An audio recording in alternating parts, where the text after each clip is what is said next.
Hello, in this video we'll be showing you how to use a compound bow. This video is geared towards beginners looking to learn the basics.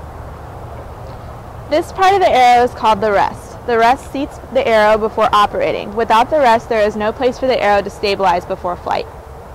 This part of the bow is called the release. Although not directly attached to the bow, it is essential to safely and accurately operating a bow.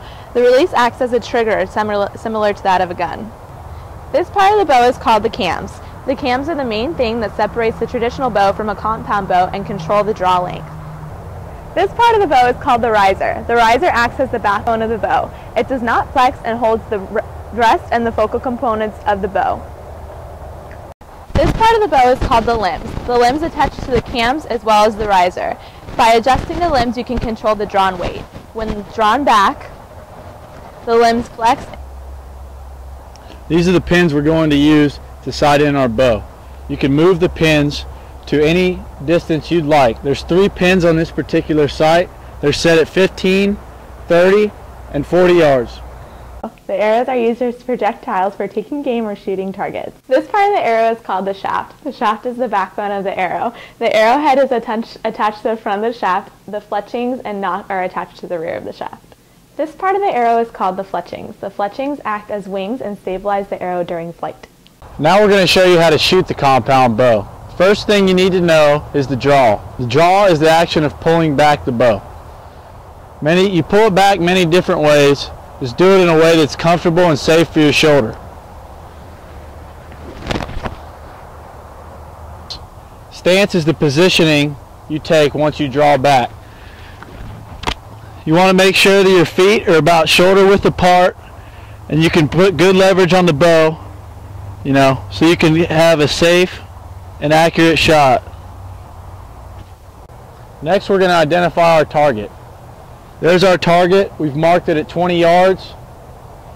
You can mark your target several ways. You can walk it out, you can estimate it, or you can use a rangefinder for the most precise measurement. Keep in mind that we're ranging our target here at flat ground. If you're up in a tree, the yardage will change. Today we're going to be using field points. This is a field point. It's built for going into an archery target without destroying the target. This is a broadhead. This is not allowed at this particular range because you can see it may destroy or damage the target. There are certain targets you can use for broadheads, but you need to check first.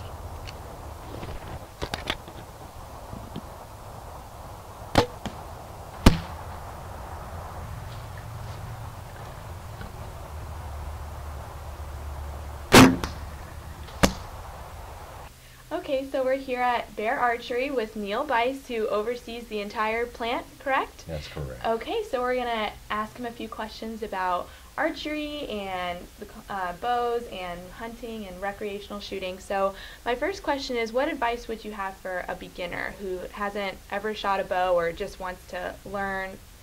Any advice that you have for someone like that? Yeah, I would. I would say first that a person would need to go to what I would call a mom and pop or a dealer that knows about archery that can actually fit them with archery equipment correctly. Because like anything, if you're using equipment that doesn't fit your size or is too heavy for you to draw or too long in the draw length or something like that, it just makes it uncomfortable when you're shooting and you're not successful. When you're not successful, then you don't want to continue the sport. So the most important thing is being sized correctly for the product that you're going to select, whether it be a traditional bow or a compound bow. Okay. All right. So after you've done that, what would be like the next step? Would you start practicing on a range, or would you go out with someone who's done it before, or what would be the next step after that?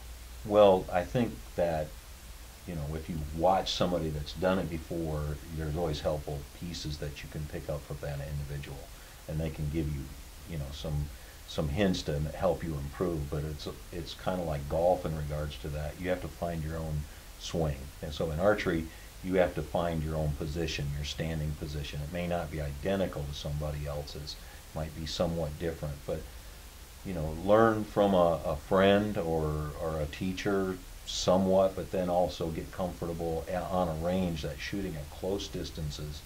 Work on the form first, drawing the bow, holding the bow, aiming, remember those certain steps that you have to do to be successful to make a correct shot.